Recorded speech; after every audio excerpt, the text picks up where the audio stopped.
We try and rally back. Now we're moving lower. Is it as simple as rates? Does a move up in rates just prevent you from being as otherwise bullish as you might be? That's definitely part of the story. I think we have to watch the 2-year, the 10-year at 380. I do think the 10-year will be in a range between 350 and 4%. So as it comes down towards 350, that gives a little bit of a win to equities. And as it goes higher to 4, that's going to be a headwind. I do think, though, as I think through all of the different things that we are obsessing over every day, like the Fed rhetoric, that we're going into a recession, there's a litany of things we can go through.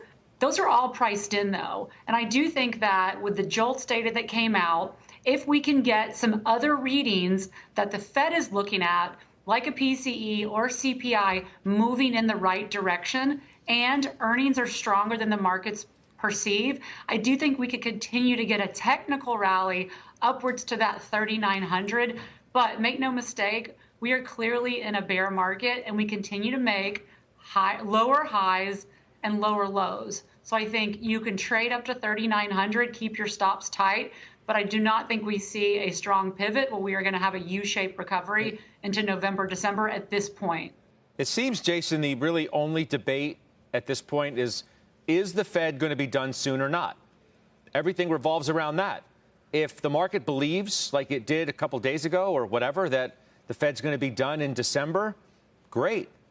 If the market believes that the Fed's not so great. And if you listen to the local Fed speakers, Kashkari, et cetera, you get the hawkish talk, and it doesn't make the market feel all that good. Rates go up, stocks go down. Pretty simple.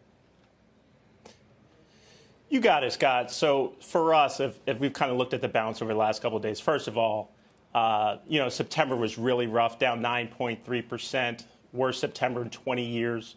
And kind of looking at what happened with the BOE, and obviously Australia showing some restraint from a policy perspective. I think that's what we saw from a bounce perspective, and kind of feed it into this narrative about a pivot or a slowdown at some point soon. But to Bryn's point, I mean, you have to really believe not really what they say, but what they do.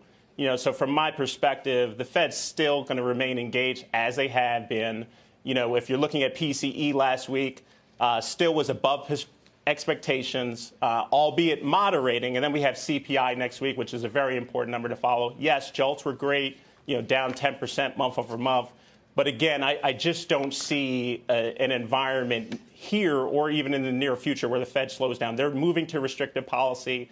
That's what's on the docket, and that's what they're going to do. Weiss, it sounds like you wrote the Wolf Research note. While stocks are currently prone to big upside rips, we strongly believe that our intermediate-term bearish case remains intact. Is that fair, how you feel as well? It is how I feel. And tomorrow, look, there's no way to really handicap tomorrow. It's going to be binary. If you see a jobs number that's disappointing, then the market will rip. However, those are short-term plays. If you look at the intermediate, and I think Bryn put it perfectly, there are concerns. So just think about this. The bulls keep coming out, and when they see the smallest move in the inflation number, or they believe that we're going to do what the UK do, which is reverse policy, then they buy the market. But ask yourself this. The Fed made a clear mistake by saying inflation was transitory, and inflation moved up, and the Fed stuck to their guns. If inflation does come down from, say, 8% to 7%, the bulls are going to seize on that. They'll buy the market. But what they're going to lose sight of is that's not good enough for the Fed when your long-term target is 2%. So you've got to stay with it. I'd say there's no chance of them doing less than 75 bips at the upcoming meeting, because they've said they're going to do 75, and they're going to stay high for longer. Okay. And then the final thing I'd say is it's really a two-part question. The first part, what's the Fed going to do? And the second part, what's the impact on the economy even after the Fed leaves? And to me, that's where the rubber really meets the road, and that's why the market is going to end up much lower than where it is today. GE came out and said we're cutting 20% of the workforce. You keep having these cuts, so the Fed will get what they want on the labor side, but that's going to hit the economy. My bet is we do go into recession, and you don't see real market recovery for at least a year. Yeah, I know. But, Josh, you're not getting, as earnings season really starts to put the gas to the floor, well, that hasn't happened yet, but it's about to. ConAgra reaffirmed their guidance. McCormick reaffirmed their guidance. Constellation Brands raised the high end of the fiscal year. They didn't cut. They didn't shift the low end. Maybe the situation isn't as dire as some paint it to be.